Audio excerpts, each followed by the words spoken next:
The plane was quiet, the steady hum of the engines rolling through the cabin like a lullaby. It was one of those long-haul flights where hours blurred into each other. The air was dry and passengers drifted between restless sleep and blank stares at screens. Outside the small windows, the night sky stretched endlessly, speckled with stars that seemed far too calm compared to the undercurrent of unease that pulsed beneath the surface inside the aircraft. Somewhere near the middle rows, a woman had fallen asleep, her head tilted slightly against the cold glass. She looked peaceful, but her life before boarding this plane was anything but simple.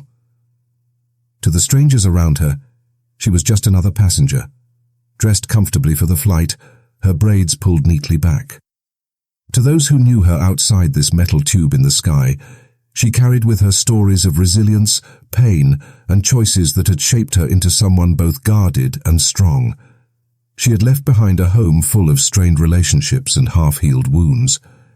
And now, high above the earth, that past was about to collide with the present in a way that would jolt everyone awake. The plane itself carried an odd mix of people. Businessmen with loosened ties and laptops balanced on tray tables. Families are trying to keep children quiet with snacks and cartoons. Couples holding hands under thin airline blankets. It seemed ordinary, like any other flight. Safe, predictable, routine. Yet sometimes the most normal places hide the sharpest edges of fate. The crew moved through the aisles with practiced ease, their smiles masking fatigue. The captain's voice had been calm earlier when he announced the cruising altitude, a voice that permitted people to relax. But inside the cockpit, the weight of responsibility pressed down heavily. The pilots weren't just guiding a plane, they were carrying lives, fragile lives that trusted them blindly. And that night, trust was about to be tested in ways none of them expected. The woman sleeping didn't know that eyes had already turned toward her more than once. Not out of malice, not yet, but with curiosity. She carried herself differently from others, even when at rest. There was something about her presence, quiet, sure of itself, but layered with secrets. Those around her couldn't have guessed that she wasn't just a passenger running from exhaustion. She was running from memories that clung to her, no matter how high above the clouds she flew. There were power dynamics hidden in this sealed-off world at 30,000 feet. Some passengers carried status, first-class seats, expensive watches, and the ability to command attention with just their appearance. Others carried silence, folding themselves small, hoping to avoid notice. But power doesn't always sit where it looks like it should. Sometimes it hides in the unexpected, waiting until pressure cracks the surface. For now, though, everything looked calm. The hum of the plane, the dimmed cabin lights, the occasional click of a seatbelt buckle. It was an illusion of safety. Beneath it was a current of darker things, control, fear, the kind of unspoken tension that sits heavy in the chest before disaster comes. The captain was steady, but even he felt it. A heaviness he couldn't explain, a sense that this flight wasn't going to be like the others. He didn't know where it would come from. Above, below, within his own crew, or from the passengers who sat only feet away. All he knew was that something about this night felt fragile, as if one small crack could send everything spiraling. And in that cabin, with strangers pressed close in shared air and space, those cracks were already forming. The woman sleeping was part of it. Her dreams carried echoes of things she had tried to bury. The man a few rows ahead carried his own secrets, dangerous ones that didn't belong on a plane. The crew carried stress they couldn't show. And together, they formed the fragile world about to unravel when the captain's calm voice would later break with words no one expected. "Is there any fighter pilot on board?" But for now, she slept, unaware of the storm waiting in the silence. The hum of the engines never changed, steady and almost soothing. But inside the cabin, the atmosphere began to shift in ways only a few could sense at first. What had felt like ordinary silence started to feel heavy, stretched thin across the rows of tired passengers. It was the kind of tension that no one could name, yet everyone's body felt in some way.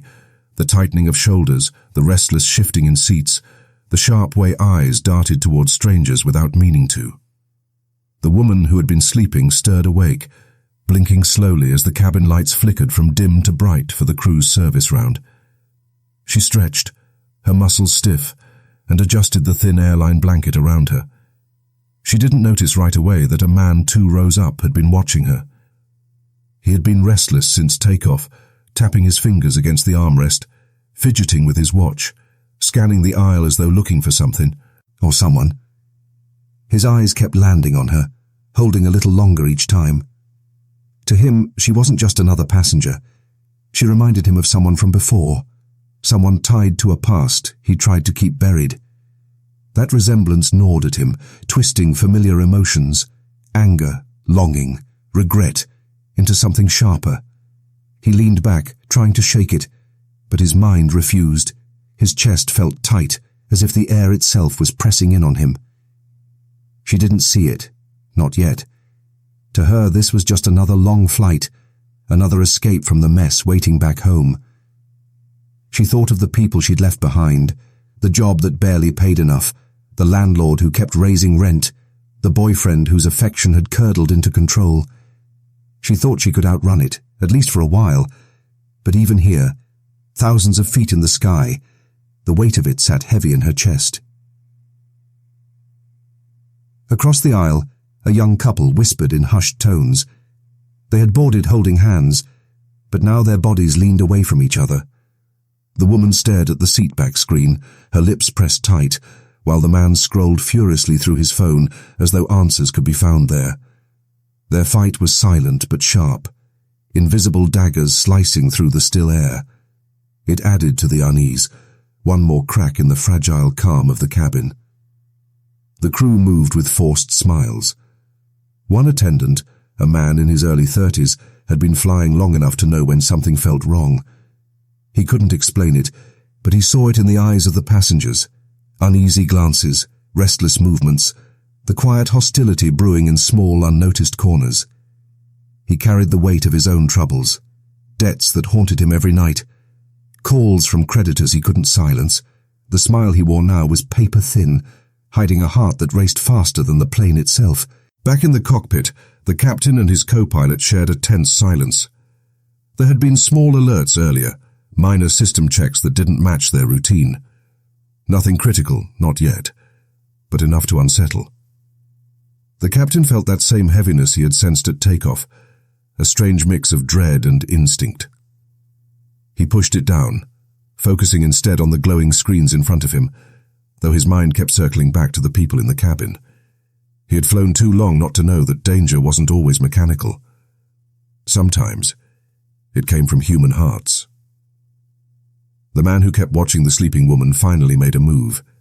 He leaned back, stretched, and then shifted in his seat so he had a better view of her. His stare wasn't casual anymore. It was sharp, almost invasive. When she finally noticed, her chest tightened. Their eyes met for only a second, but in that second she felt something cold.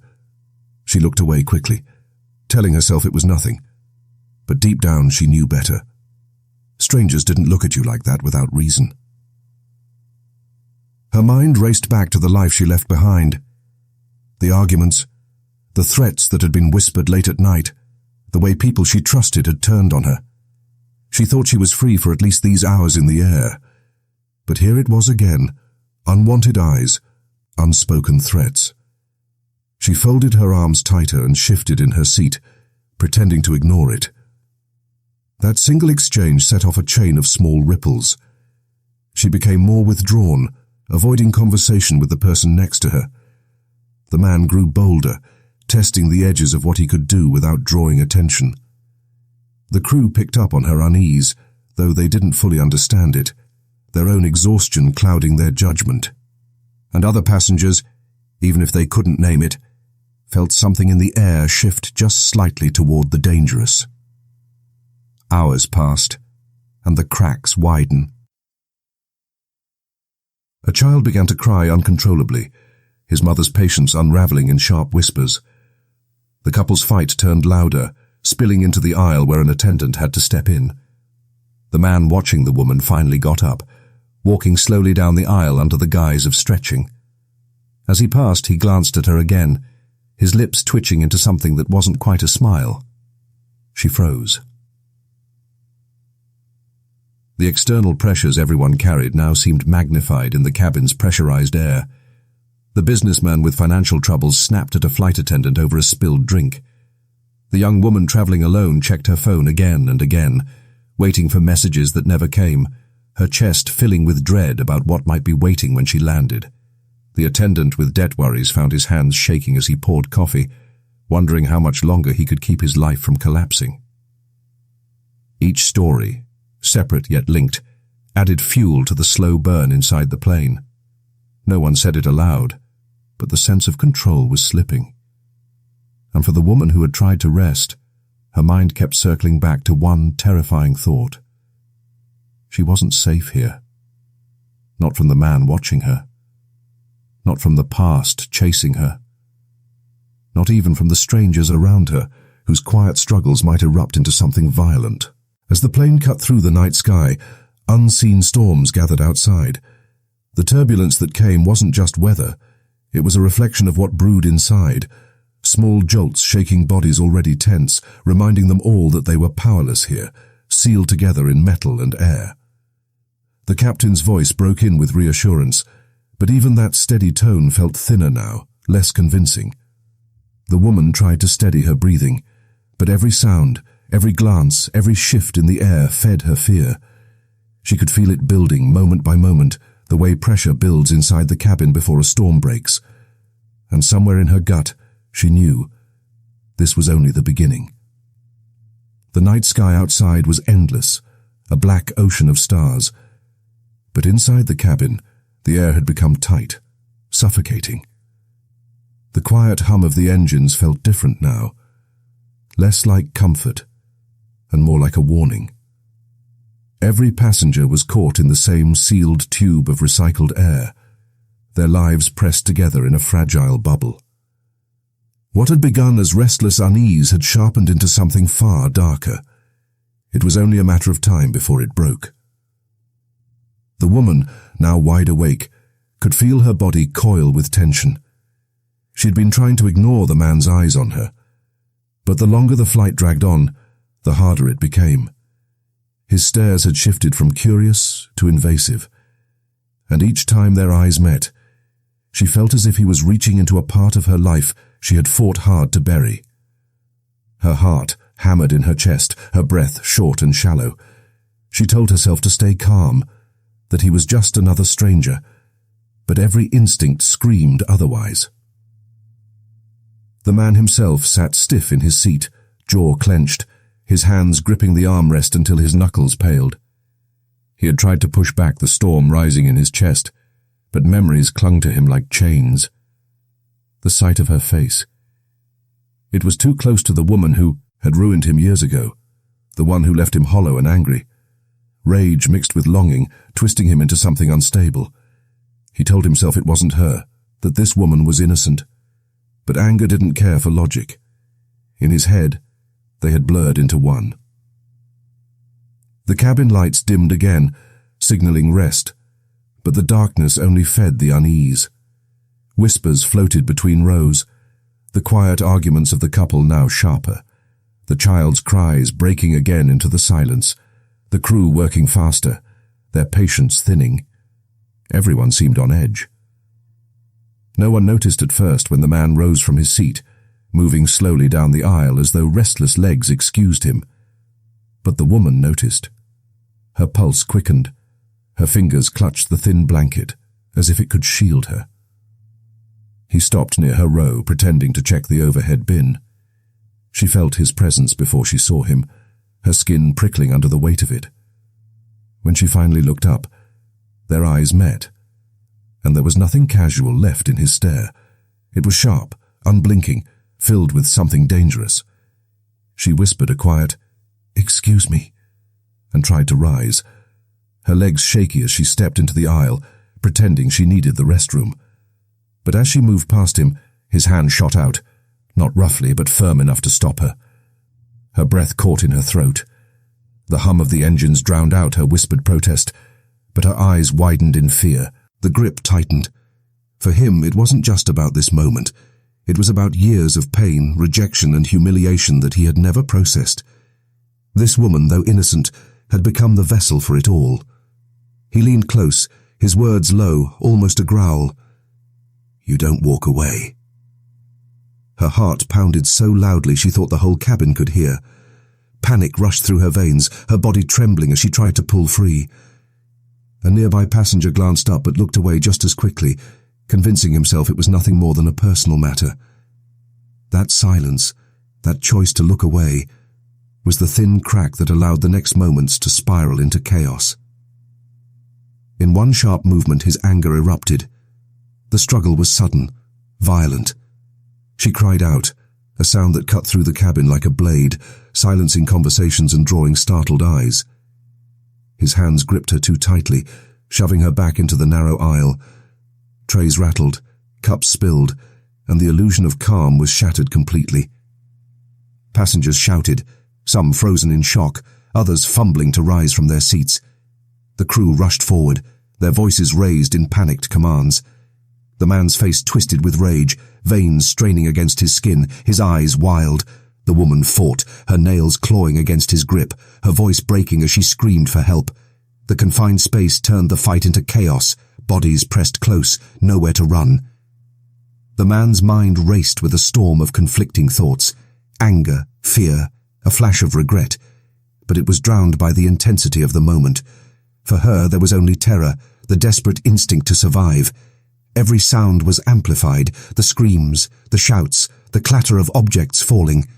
The hum of the engines was now a roar, the plane itself a prison holding them all. When the violence peaked, time seemed to slow.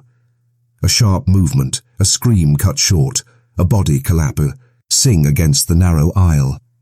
Gasps filled the air as passengers covered their mouths, some shielding children's eyes. Blood, a sight no one expected to see on a plane, marked the thin carpet, shocking the senses, its metallic scent mixing with the recycled air. The immediate aftermath was chaos. People cried out, some in fear, others in anger. The crew struggled to gain control, their hands shaking as they tried to separate bodies, their voices cracking as they shouted orders. The captain's voice broke into the cabin, calm but urgent, demanding order. His words carried by speakers that now felt powerless against the storm inside. The man stood over her, chest heaving, his hands trembling with what he had just done. For a brief second, he looked lost, almost like a child who had broken something he could never fix. His eyes darted around, meeting the horrified stares of strangers, and in their eyes he saw the truth. There was no turning back. She lay crumpled, gasping for breath, her body shaking, her mind clinging desperately to consciousness. Panic spread through the rows like wildfire. Some passengers pressed forward to help, while others shrank back, afraid of being caught in the violence. One man shouted to restrain him, another fumbled with his phone despite knowing there was no signal.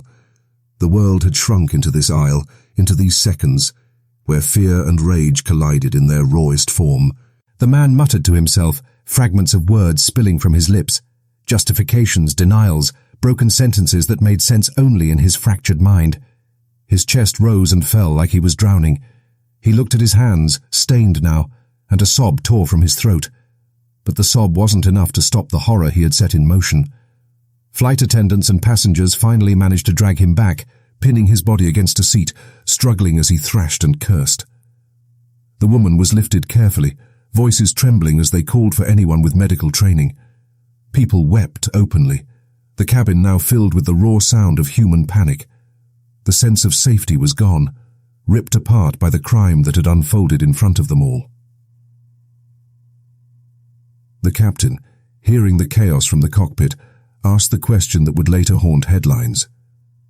"Is there any fighter pilot on board?" His voice, steady yet shaken, carried through the cabin. It was a desperate plea for control, in a moment when control had been violently stolen. The aftermath was a mix of disbelief and terror. Some passengers sat frozen, unable to process what they had seen. Others moved frantically, pressing napkins against wounds, shouting over each other, their voices breaking. The plane felt smaller now, the air thicker, the weight of violence pressing down on everyone. The crime was done, but its shadow stretched across every person trapped in that sky. The cabin was never the same after that night. Even as the man was restrained, strapped down by belts and held by trembling passengers until authorities could take over, the sense of safety inside the plane had vanished. The woman's cries had quieted, replaced with shallow breathing and the soft but urgent whispers of strangers trying to keep her alive. Flight attendants, their hands slick with blood and shaking with adrenaline, tried to keep order, but their voices were strained, their professional calm shattered. When the plane finally landed, the silence was eerie. No one rushed to grab bags or shuffle into the aisle as they usually did. Instead, eyes stayed glued to the scene, to the woman being carried out on a stretcher, her body fragile, her face pale. The man, his head bowed, was led away in handcuffs, his clothes wrinkled, his eyes swollen from the tears he hadn't been able to stop. Some passengers shouted at him as he passed, their rage raw and unfiltered. Others looked away, unable to reconcile what they had just witnessed. For him, the weight of what he had done came crashing down in pieces. In those first hours after the crime, his mind shifted between denial and shame. He muttered excuses to the officers escorting him, words broken and desperate. "She looked at me first. It wasn't supposed to happen. You don't understand." His voice cracked as he spoke, but even he knew deep down the justifications wouldn't hold. He had crossed a line that could never be undone, and the world had seen it.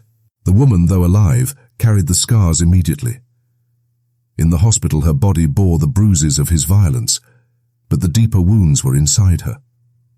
The memory of being trapped in that aisle, of strangers' faces frozen in horror, of her own screams echoing back at her, didn't fade. Nights were sleepless, filled with jolts of panic, her mind replaying the crime in endless loops. She questioned herself too. Why hadn't she spoken up sooner? Why hadn't she moved seats? Why hadn't she screamed louder before it got that far? Survivors often blamed themselves, even when they had done nothing wrong, and she was no different. Her family, when they learned what had happened, was torn apart. They had worried when she boarded the flight, had sent messages telling her to be safe, like families often do, never imagining safety would be shattered in the one place where she should have been untouchable. Her mother wept when she saw her daughter in a hospital bed, her strong girl broken and trembling.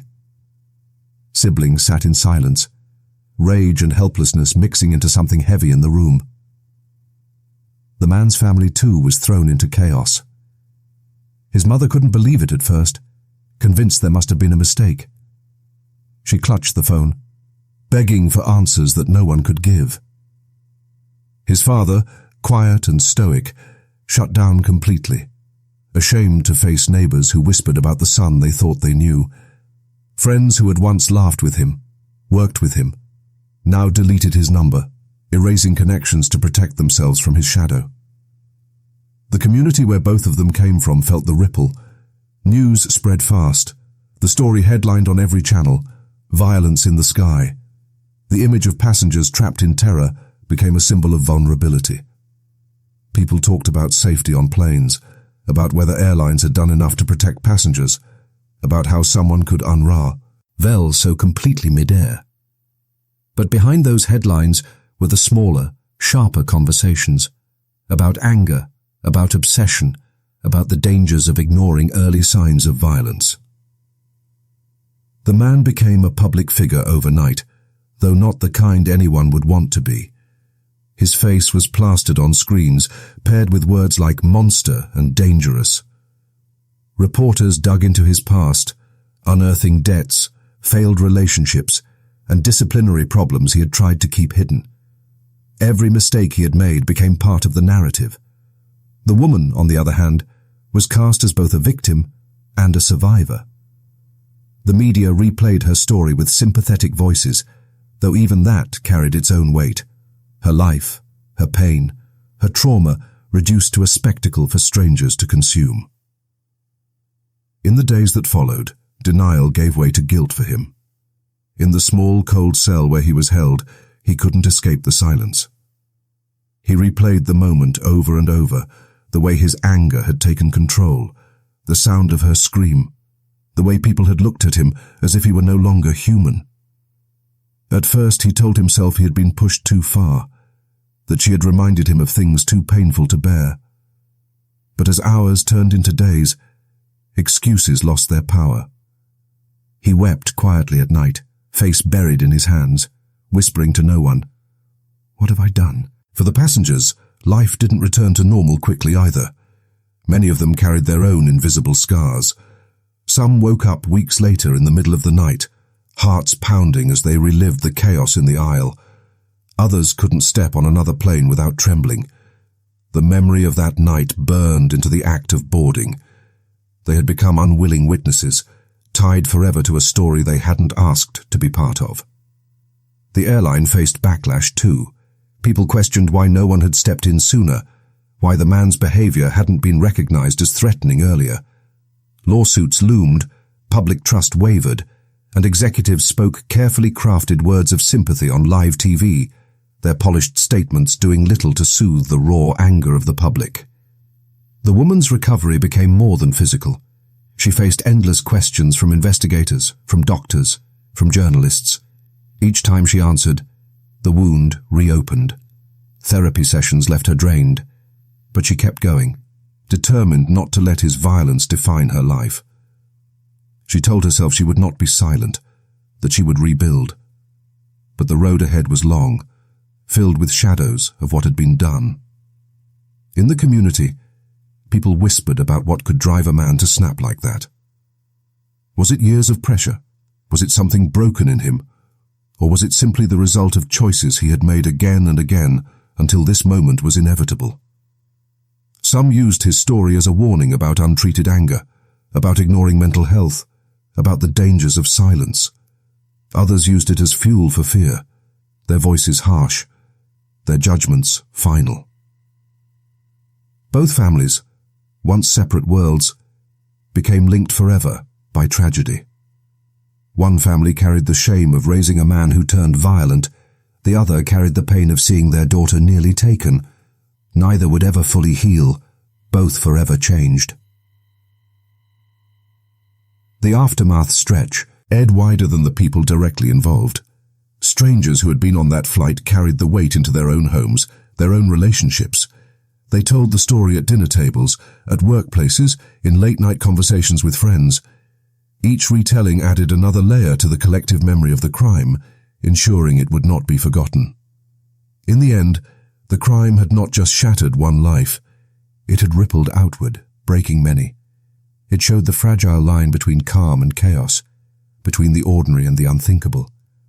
It showed how quickly lives could be rewritten, reputations destroyed, and innocence stolen. And for those who lived it, whether directly or through the headlines, it left one truth they could never shake. Once violence breaks through, it never truly leaves. Justice, when it finally came, felt complicated. The man stood in a courtroom months after the crime, his wrists chained, his face pale under the harsh lights. The world had already decided what he was. A monster, a danger, the embodiment of rage unleashed. The judge's voice was steady as the sentence was handed down. Years behind bars, his freedom stripped, his name etched into a record that would never fade. The punishment fit the crime in the eyes of the law, but punishment couldn't undo the damage. It couldn't erase the blood from the aisle of that plane, nor could it give the woman back the sense of safety she had lost forever. For him, prison was both a cage and a mirror. Alone in his cell, he replayed the night in endless loops, haunted by the look in her eyes, by the sound of her scream. At first he blamed everything but himself, the stress, the system, even her face for reminding him of someone else. But slowly, As the days became months, denial wore down, leaving only the truth. It had been his choice. His anger, his refusal to confront his own demons, had led him here. Regret. He gnawed at him, but regret was too late. For the woman, survival became her sentence too. She carried the scars not only on her body but in her mind. Each time she closed her eyes, she was back in that aisle, trapped, fighting, screaming. Therapy helped, but healing was slow and uneven. Some days she felt strong, determined not to let him win. Other days, she felt small, shadowed by what he had done. Her relationships changed. Trust became harder to give, intimacy harder to accept. Yet in her resilience, there was a quiet strength. She refused to let her life end in that cabin. She spoke out, telling her story when she was ready, not as a victim defined by him, but as a woman who had lived through violence and chosen to rise anyway. Her family rallied around her, though they carried their own pain. Her mother's hands trembled when she held her daughter, as if afraid she might break again. Siblings looked at her differently now, protective in ways that sometimes felt suffocating. The man's family, on the other hand, was fractured. Shame weighed heavily. Neighbors whispered, friends distanced themselves, and his parents wrestled with guilt they couldn't voice. How had they not seen the storm building in their son? What signs had they missed? The public too remained divided in its response. Many condemned him outright, seeing in him the dangers of unchecked anger and obsession. Others turned the story into a cautionary tale about safety on planes, demanding stricter measures, more training for crews, and better systems for handling threats mid-air. The airline industry faced scrutiny, with calls for reform and policies that acknowledged not only mechanical risks, but human ones as well. Media coverage fed on the story, shaping public opinion in waves. Headlines painted him as a villain, her as a symbol of resilience. Talk shows debated the meaning of the crime, and experts weighed in on psychology, relationships, and societal pressure. Strangers on social media argued endlessly. Was he simply broken, or had society failed him too? The story became more than just theirs. It became a mirror, reflecting fears about violence, control, and the fragility of safety. In the broader view, the crime raised difficult questions. How many people like him walk unnoticed, carrying quiet storms inside? How many victims like her go unheard until violence finally breaks through? It raised uncomfortable truths about power dynamics between men and women, about the way obsession can disguise itself as affection, about the thin line between control and care. It reminded people that danger doesn't always come from shadows in alleys. It can be seated beside you in the safest of places. The courtroom closed, the cameras faded, but the impact lingered. For the passengers on that flight, life was never quite the same. They carried fragments of the night in their memories, the sound of screams, the sight of blood, the helplessness of being trapped. Some overcame it, folding it away into the past. Others struggled, their lives marked in ways no one else could see. For the woman, healing was not about forgetting, but about learning to live with the memory. She found strength in speaking to others, in sharing her story with those who had also survived violence. Her voice became steady, even when her hands shook. She told her truth not to relive it, but to reclaim it. In that choice, she found something he had never found: the ability to face pain without letting it define her. And for society, the story became another reminder of the complexities of human behavior.